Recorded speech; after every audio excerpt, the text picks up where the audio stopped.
NRC होगा, जिसका नाम एनआरसी में नहीं आएगा उनको हम लोग बांग्लादेश तक धक्का मार मार के हमको भगाना पड़ेगा। यही हमारा नीति होगा। मैं আজি অসমৰ আৰু ঝাৰখণ্ডৰ एनआरसी होगा, जिसका नाम एनआरसी में नहीं आएगा उनको हम लोग बांग्लादेश तक धक्का मार मार के हमको भगाना पड़ेगा। यही हमारा नीति होगा। खबर দিব বিচাৰিছো। মই আব্দুল আজিজ, মই আজি অসমৰ অলপ খবৰ দিব বিচাৰিছো। অসমৰ মুখ্যমন্ত্ৰী হিমন্ত বিশ্ব শৰ্মা ঝাৰখণ্ডত গৈ পেলাই কৈ আছে, ভাষণত কৈ আছে যে অসমৰ পৰা বাংলাদেশী ঘুষপেঠী খেদিবৰ কাৰণে নতুন কিবা পন্থা ওলাইছে। কি পন্থা ওলাইছে সেইটো আমাৰ অসমৰ মুখ্যমন্ত্ৰীয়ে ঝাৰখণ্ডৰ ভাষণত কোৱা নাই। আৰু অসমত যিবিলাক উচ্ছেদ কৰিছে চৰকাৰী মাটি, গোটেই মানুহবোৰ উচ্ছেদ কৰা মানুহবোৰ বঙালী মুছলমান হয়, মিয়া মুছলমান হয়। সিহঁতৰ চৰকাৰী মাটিও আছে আৰু কিছুমানৰ ম্যাদী মাটিও আছে। ম্যাদী মাটি কোৰ্টৰ অৰ্ডাৰ আছিল যে ম্যাদী মাটি ভাঙিব নালাগে, চৰকাৰ উচ্ছেদ কৰিব নালাগে। কিন্তু অসম চৰকাৰে কোৰ্টৰ আদালতৰ অৰ্ডাৰ আদেশ অৱমাননা কৰি সোণাপুৰ আৰু গোৱালপাৰা উচ্ছেদ কৰি দিছে। উচ্ছেদ কৰা মানুহবোৰ মিয়া মুছলমান হয় আৰু বেছিভাগ মুছলমান শাক চব্জিৰ বেপাৰ কৰা মানুহ আৰু গৰীব মানুহ মাছৰ বেপাৰী। কিন্তু কোনো ধনী মানুহক উচ্ছেদ কৰা নাই, টকা পইচা থকা ধনী মানুহক উচ্ছেদ কৰা নাই। এই গৰীব মানুহবোৰ চৰকাৰী মাটিত আছিল, কিছুমানৰ ম্যাদী মাটি চৰকাৰী মাটিত আছিল যদিও সিহঁতৰ ঘৰ চৰকাৰে দিয়া ঘৰ আছিল। এতিয়া এই চৰকাৰে দিয়া ঘৰবোৰ উচ্ছেদ কৰি হিমন্ত বিশ্ব শৰ্মাই দাদাগিৰি কৰিলে। চৰকাৰে ঘৰ দিছে, চৰকাৰী মাটিত ঘৰ বনাইছে, সেই ঘৰবোৰ উচ্ছেদ কৰিছে। কিন্তু লোকচান, ইয়াৰে লোকচান কাৰ হ'ল? অসমৰ জনসাধাৰণৰ হ'ল। অসমৰ জনসাধাৰণে এই যে বস্তু বাহিনী, অসমত যিবিলাক বস্তু বাহিনী, সকলো বস্তু বাহিনীৰ দাম অতিমাত্ৰা বৃদ্ধিৰ কাৰণে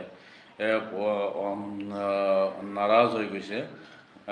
মুখ্যমন্ত্ৰীৰ ওপৰত ভাল ভাৱটো নোহোৱা হৈছে। অসমৰ মুখ্যমন্ত্ৰীয়ে এই বস্তুখিনিৰ দাম কমোৱা বাদ দি চৰকাৰী ঘৰ, চৰকাৰে দিয়া ঘৰ এইবিলাক উচ্ছেদ কৰি চৰকাৰী মাটি খালী কৰিবৰ কাৰণে যিটো যোজনা চলাই আছে, যিটো অভিযান চলাই আছে, এই অভিযানত অসমৰ জনসাধাৰণৰ বহুত ক্ষতি হ'ব আৰু হৈছে। কাৰণ বস্তুৰ দাম দুগুণতকৈ বেছি বাঢ়ি গৈছে, যাৰ কাৰণে সাধাৰণ শ্ৰেণীৰ মানুহে এই বস্তুবোৰ কিনিব নোৱাৰা হৈছে, পৰিয়ালক ভৰণ পোষণ কৰা টান হৈ পৰিছে। কিন্তু এই মিয়া মুছলমান উচ্ছেদ কৰি কি পালে?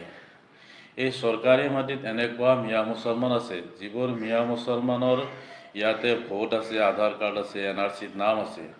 আৰু এনেকুৱাও কিছুমান আছে যিবোৰৰ ইয়াতে ভোটাৰ আইডি আছে, আধাৰ আছে, কিন্তু এনআৰচিত নাম নাই। কিছুমান চৰকাৰী মাটিত এনেকুৱাও মুছলমান আছে, বাঙালী মুছলমান আছে, মিয়া মুছলমান আছে, যিবিলাকৰ মা দেউতাকৰ ভোট এতিয়াও অসমত নাই, বাংলাদেশত আছে। কিন্তু সেইবোৰে অসমত কেনেকৈ ভোটাৰ আইডি পালে, আধাৰ কাৰ্ড পালে, সেই কথালৈ আমাৰ অসমৰ চিফ মিনিষ্টাৰে গুৰুত্ব দিয়া নাই। চিফ মিনিষ্টাৰে এটাই উদ্দেশ্য বাছি লৈছে, মিয়া মুছলমানক উচ্ছেদ কৰিব লাগে। চৰকাৰী মাটি খালী কৰাৰ নামত মানে দলিল থকা, মাটিৰ ম্যাদী থকা মিয়া মুছলমানকো উচ্ছেদ কৰিছে। কিন্তু এই যে চৰকাৰী দলিল নথকা কিছুমান যে আছে, সেইবোৰক উচ্ছেদ কৰিছে, তাত কোনো আপত্তি নাই। চৰকাৰী জমিন দখল কৰা মানুহবিলাকক উচ্ছেদ কৰাত কোনেও বেয়া নাপায়। কিন্তু কিছুমানৰ মাটি ম্যাদী আছে, সেই ম্যাদী থকা মাটিখিনিৰ পৰাও উচ্ছেদ কৰিছে। আৰু এটা কাম কৰিছে, বহুত ভয়ানক কাম কৰিছে, যে চৰকাৰী মাটিত বঙালী হিন্দু মুছলমানকহে উচ্ছেদ কৰিছে, কিন্তু হিন্দু মানুহ যিবিলাক আছে, হিন্দু বেংগলী যিবিলাক আছে, সিহঁতক উচ্ছেদ কৰা নাই। আৰু বাহিৰৰ পৰা অহা কিছুমান হিন্দীভাষী মানুহ আছে, সিহঁতক উচ্ছেদ কৰা নাই। অকল বেংগলী মুছলিম মিয়া মুছলিমকহে উচ্ছেদ কৰিছে।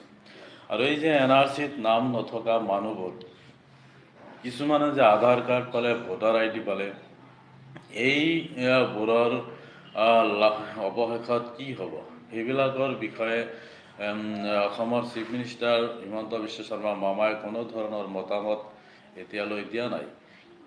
হিমন্ত বিশ্ব শৰ্মা মামাই এইবিলাক চৰকাৰী মাটিখিনি কেনেধৰণৰ মানুহ বসবাস কৰিছে, সিহঁতৰ NRCত নাম আছে নে নাই, মাটি ম্যাদী আছে নে নাই, মাটি চৰকাৰী হয় নে নাই, ঘৰ উচ্ছেদ কৰা ঘৰ চৰকাৰে দিয়া ঘৰ হয় নে নাই, এইবিলাক তদন্ত কৰিব লাগিছিল। কিন্তু ডাইৰেক্ট মানে যিটো অভিযান, উচ্ছেদ অভিযান চলাই পেলাই কেইজনমান মানুহক হত্যাও কৰিছে, বহুতক মাৰপিটো কৰিছে। কিন্তু এইবোৰে জানো অসমখনক বাংলাদেশী মুক্ত কৰিব? কেতিয়াও নোৱাৰে।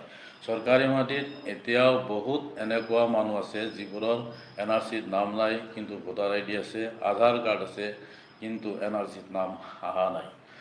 অসমৰ মুখ্যমন্ত্ৰী ডাঙৰীয়াই পাৰিলে অসমত NRC লাগু কৰিব লাগে, NRC আপডেট কৰিব লাগে।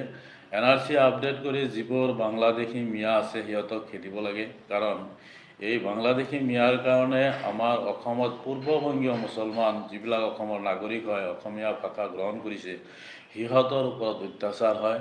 কাৰণ এই যে আপোনাৰ উচ্ছেদ হ'ল এই সোণাপুৰ, 31 আগষ্ট 2019 লাখ আৰু যিখন ড্ৰাফ্ট NRC প্ৰকাশ পাইছিলে সেইখনত 19 লাখ মানুহৰ বাদ পৰিছিলে।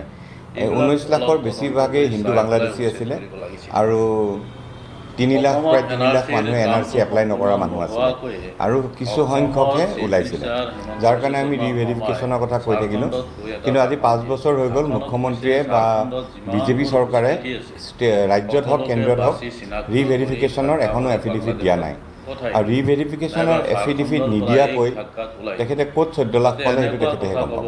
চাওক, অসমত এতিয়া কিছুমান দল সংগঠনৰ নেতা আৰু আজি কিছুদিনৰ পৰা মুখ্যমন্ত্ৰী ডাঙৰীয়াই নতুনকৈ কোৱা আৰম্ভ কৰিছে, বাংলাদেশীবিলাকক খেদি পঠোৱা হ'ব, য'ত বাংলাদেশৰ লগত একো চুক্তিয়ে নাই, মানে একো বুজা পৰা একো চুক্তিয়ে কৰা নাই বাংলাদেশৰ লগত। কেনেকৈ খেদিব এইটো এটা আচৰিত কথা।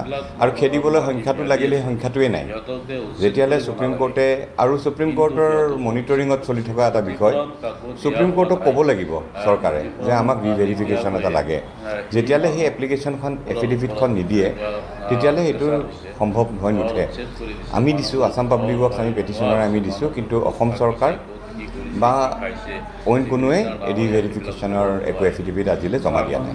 ঝাৰখণ্ডৰ মানুহে নাজানে নহয় আচল কথাবিলাক, সেইকাৰণে হয়তো বিশ্বাস কৰি লৈছে। অসমত ক'লে কিন্তু সেইটো আৰু মানুহে বিশ্বাস নকৰিব, কিন্তু অসমত জানেই এইটো কৰা নাই বুলি। আৰু BJP চৰকাৰে নকৰে, NRC ৰিলেটেড কোনো কামেই নকৰে এইখন চৰকাৰে।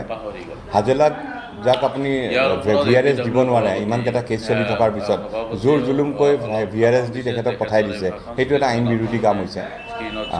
NRC পুনৰীক্ষণ, কেগৰ ৰিপৰ্টত 260 কোটি কেলেংকাৰী ওলাইছে, অভিযুক্ত কৰিছে হাজেলাক, তথাপিও হাজেলাক পৰুৱাই পঠালে। NRCৰ কোনো এনকুৱাৰী নকৰিলে। APWৰ প্ৰায় 3টা কেছ চলি আছে।